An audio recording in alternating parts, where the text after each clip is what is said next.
Imagina que te despiertas esta mañana y no sabes cómo te llamas. No porque lo hayas olvidado, sino porque nadie que tenga poder sobre tu vida ha decidido darte ese privilegio. El nombre que tu madre te susurró al oído cuando eras pequeño no existe en ningún documento, en ningún registro, en ningún libro. Para el mundo que te rodea, eres una cosa, una herramienta con pies, un cuerpo que trabaja, que obedece, que produce. Y lo más perturbador de todo no es el trabajo, ni el cansancio, ni el hambre. Lo más perturbador es que hay personas a tu alrededor que ni siquiera se cuestionan si esto está bien, porque para ellos, simplemente, así es el mundo. Estamos en el año 1500. Y esta es la historia de millones de personas que vivieron sin nombre legal, sin derechos, sin libertad. Personas que existieron en todos los continentes, bajo distintos cielos, en distintos idiomas, pero que compartieron algo brutal, la experiencia de no pertenecer a sí mismos. Hoy vamos a entrar en ese mundo, no para juzgarlo con los ojos de hoy, sino para entenderlo, para sentirlo, para que nunca lo olvidemos. Quédate hasta el final, porque el cierre de este video va a tocarte de una manera que no esperas. En el año 1500, la esclavitud no era una anomalía. Era parte del tejido cotidiano de casi todas las civilizaciones del mundo conocido. Europa la tenía, África la tenía, el mundo islámico la tenía, Asia la tenía. No existía un solo rincón del planeta donde la idea de que un ser humano podía ser propiedad de otro fuera completamente desconocida. Y eso, precisamente eso, es lo que hace que este tema sea tan importante de entender. No estamos hablando de una aberración aislada. Estamos hablando de algo que fue considerado normal durante siglos. Pero ¿cómo se vivía eso por dentro? ¿Cómo era despertar cada mañana sabiendo que tu cuerpo, tu tiempo, tu fuerza y tu futuro le pertenecían a alguien más? Vamos a empezar en África Occidental. La esclavitud ya existía allí mucho antes de que llegara ningún barco europeo. Había sistemas establecidos, guerras entre reinos que producían prisioneros, deudas que se pagaban con trabajo forzado. Lo que llegará después, el comercio atlántico, transformará todo eso en algo de una escala completamente diferente. Pero en el año 1500, ese horror todavía está comenzando. Es apenas un susurro en el horizonte. Imaginemos a alguien, una persona joven, en algún lugar del interior de África Occidental. No vamos a darle un nombre, porque eso sería demasiado fácil. Y porque parte de lo que queremos que sientas hoy es precisamente lo que significa no tener un nombre reconocido por nadie con poder. Esta persona despertó un día como cualquier otro y, antes de que el sol terminara de salir, su vida cambió para siempre. Puede haber sido durante un conflicto entre aldeas. Puede haber sido por una deuda de un familiar. Los mecanismos eran distintos, pero el resultado era siempre el mismo. De un momento a otro, dejabas de ser una persona libre para convertirte en mercancía. Y lo primero que perdías no era la libertad física. Lo primero que perdías era el lenguaje, no el idioma, sino la capacidad de nombrarte a ti mismo. Cuando eras transferido de un dueño a otro, el nombre con el que habías crecido simplemente dejaba de usarse. Te llamaban como les convenía, un apodo, una descripción, cualquier cosa. Y ese primer momento de despojo, el momento en que alguien te llama con un nombre que no es el tuyo y nadie a tu alrededor te corrige, era uno de los más profundamente desorientadores. Porque el nombre no es solo una palabra. El nombre es la primera manera en que una comunidad te dice, tú existes, tú importas, tú eres parte de nosotros. Quitarte el nombre era el primer paso para convencerte y convencer a todos los demás de que no eras completamente humano. ¿Puedes imaginar eso? ¿Puedes imaginar que alguien te mirara a los ojos y te llamara con una palabra cualquiera, sin tu historia, sin tu familia, sin tu origen, y que eso fuera perfectamente legal, que nadie pudiera reclamarlo? Ahora vamos a cruzar el Mediterráneo, porque la esclavitud en Europa en el año 1500 tenía características que muchas personas desconocen. En ciudades como Lisboa, Sevilla, Génova y Valencia, había mercados donde se compraban y vendían personas. No de manera discreta, de manera completamente abierta, con documentos notariales, con precios establecidos, con categorías y clasificaciones. En los registros de la época que han sobrevivido en archivos históricos, podemos leer transacciones que describen a personas como si fueran cualquier otro tipo de bien. Edad aproximada, condición física, lugar de origen. A veces, una nota marginal mencionando si la persona hablaba algún idioma local. Como si eso fuera simplemente una característica útil, como podría serlo en un animal entrenado. En Portugal, que en este momento era la potencia más activa en las costas africanas, ya había comunidades de personas esclavizadas viviendo en las ciudades. Algunos habían aprendido el idioma, algunos se habían bautizado con nombres cristianos, algunos incluso tenían pequeños grados de movilidad, y sin embargo, legalmente, no eran personas, eran propiedad, y esa distinción lo cambiaba absolutamente todo. Porque aunque quien te compraba pudiera ser amable, en cualquier momento podía venderte. En cualquier momento podía cederte como pago de una deuda. Tu cuerpo trabajaba, pero el producto de ese trabajo no era tuyo.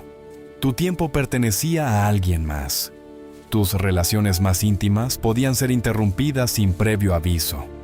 Si quieres que este tipo de contenido siga llegando a más personas, este es el momento de suscribirte al canal.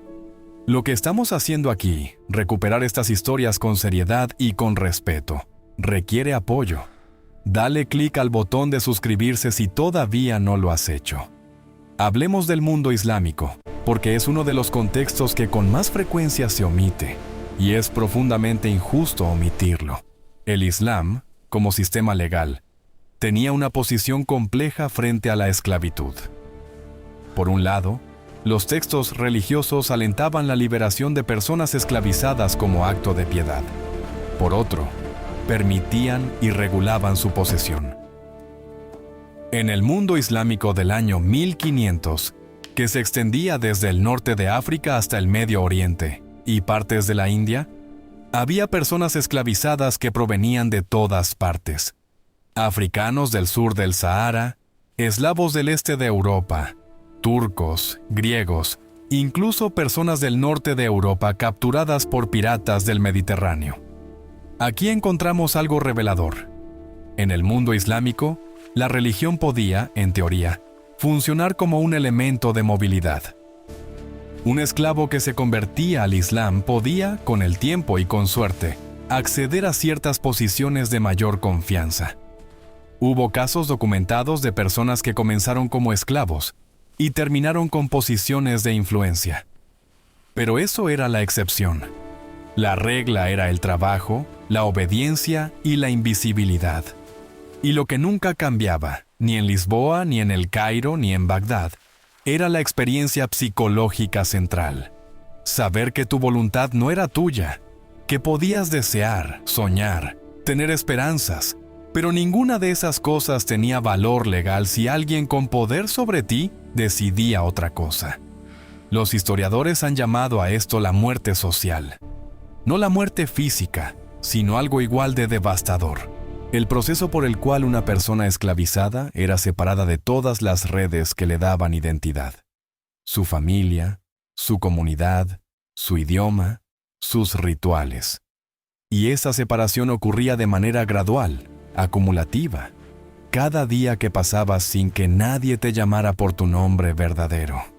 Cada decisión que te quitaban. Cada relación que podía terminar por voluntad de otra persona. Y lo más perturbador es que muchas personas que vivieron esto encontraron maneras de resistir. No siempre de manera visible o dramática, a veces de maneras muy pequeñas, muy íntimas, cantando una canción en su propio idioma cuando nadie estaba mirando, transmitiendo un nombre, un recuerdo, a alguien de confianza, guardando algo de sí mismos en el único espacio donde nadie podía entrar. adentro. Si esta historia te está llegando de una manera que no esperabas, déjanos un comentario contando qué parte del video te ha impactado más. Esos comentarios nos ayudan a entender qué resonó contigo y nos permiten seguir haciendo este trabajo. Ahora quiero que pensemos en el momento de la compra y venta, no el mercado en abstracto, sino el instante específico en que una persona era presentada frente a compradores potenciales. En los mercados del año 1500, ya fueran en el Mediterráneo, en las costas africanas o en los puertos de la península ibérica, había un ritual establecido, una presentación, una evaluación, una negociación, y durante todo ese proceso, la persona que estaba siendo comprada o vendida estaba presente, consciente, capaz de entender lo que ocurría, pero completamente privada de la capacidad de influir en el resultado. Los documentos que han sobrevivido de esa época nos muestran transacciones frías, precisas, administrativas. Una persona descrita por sus características físicas, su edad aproximada, sus capacidades conocidas, un precio acordado, una firma, un sello. Y en ese instante, lo que acaba de cambiar de manos no es un objeto, es una vida entera, con todos sus sueños y sus miedos, y sus recuerdos, y sus relaciones. Todo eso, comprado por una cantidad de dinero que alguien consideró apropiada. Y la persona que acaba de ser vendida sabe exactamente lo que acaba de ocurrir. Eso es parte de lo que hace este momento tan difícil de imaginar. No estamos hablando de algo que pasó sin que nadie se diera cuenta. La persona esclavizada era plenamente consciente. Lo que no tenía era el poder de cambiarlo. Es importante también entender que no toda la esclavitud del año 1500 era igual. En algunos sistemas, las personas esclavizadas podían con el tiempo moverse hacia posiciones de mayor autonomía, tener familias que el sistema reconocía de cierta manera, participar en la vida religiosa de su comunidad. En otros, la esclavitud era mucho más total en su control, y el sistema que estaba comenzando a gestarse en el Atlántico pertenecía a esta segunda categoría. Iba a ser un sistema diseñado para maximizar el control y la extracción de trabajo, minimizando cualquier forma de humanización que pudiera complicar su lógica económica. Pero en el año 1500, ese sistema todavía está tomando forma. Es la sombra de una tormenta que se aproxima sin que nadie pueda imaginar todavía su tamaño completo. Y en ese horizonte atlántico está surgiendo algo más. Una idea nueva para justificar la esclavitud. Durante siglos, había sido justificada por haber perdido una guerra, por ser prisionero de otra religión, por deudas, por nacimiento. Pero hacia finales del siglo XV y comienzos del XVI, en los territorios donde Portugal y España expandían su presencia en las costas africanas, empieza a usarse el color de la piel de una manera que no se había usado antes como categoría de clasificación. No significa que el racismo tal como lo conocemos hoy existiera completamente formado. Los historiadores señalan que es un proceso gradual, que tarda décadas en consolidarse, pero las semillas estaban siendo plantadas. Y lo que hace que un sistema de opresión sea particularmente difícil de desmantelar es cuando logra convencer a suficiente gente de que la diferencia que justifica el trato diferente es natural, visible, inherente a la persona misma. Para que una institución tan brutal pudiera funcionar durante siglos, tenía que haber algo más que leyes escritas. Tenía que haber una manera de mirar a otro ser humano y no ver humanidad completa. En el año 1500, las personas que compraban y vendían otras personas eran en su mayoría gente que también amaba a sus familias, que practicaba su religión, que tenía momentos de bondad. No eran monstruos diseñados de manera diferente. Eran personas que habían crecido en sistemas que les enseñaron a trazar una línea muy clara entre quienes merecían humanidad completa y quienes no. Y esa capacidad humana de trazar esas líneas, de crear categorías de humanidad reducida, es quizás la lección más perturbadora de este periodo. No porque sea algo del pasado, sino porque es algo que cualquier sociedad, en cualquier época, puede hacer si deja de cuestionarse a sí misma. Millones de personas vivieron en el año 1500 sin nombre legal, sin derechos, sin libertad.